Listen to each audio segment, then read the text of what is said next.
এদিকে টি-20 বিশ্বকাপ না খেলার প্রভাব পড়তে শুরু করেছে বাংলাদেশ ক্রিকেটে। মাঠে দর্শকদের হাঁকঢাক নেই, গ্যালারিও একদম ফাঁকা।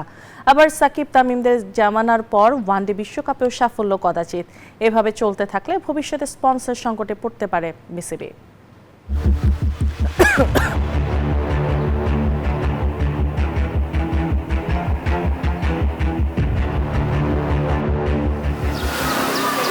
বাংলাদেশ ও পাকিস্তান সিরিজ নির্ধারণী ম্যাচ, কিন্তু স্টেডিয়াম চত্বর ফাঁকা। গ্যালারিতে খুব বেশি নেই ক্রিকেট প্রেমীদের আনাগোনা। সাকিব তামিমদের জামানা পেরিয়ে বাংলাদেশ ক্রিকেট ভুগছে ব্র্যান্ড সংকটে।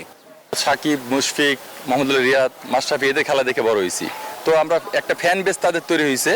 কিন্তু এখন যারা নতুন যারা আসছে তাদের ফ্যান বেসটা তৈরি হতে একটু সময় লাগবে।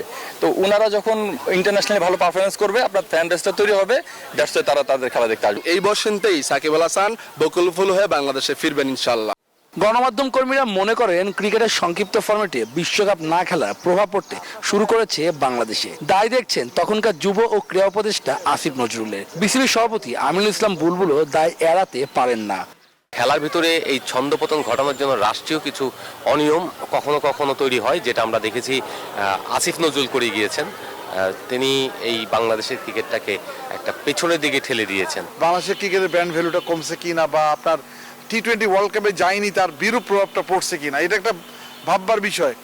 এর আগেও রোজার মাঝে সিরিজগুলোতে দর্শকদের জটলা ছিল হোম অফ ক্রিকেটে, এবারই ব্যতিক্রম। এর আগে এরকম হয়নি, তাই এটা বিশ্বকাপটা একটা বড় একটা প্রভাব ফেলে।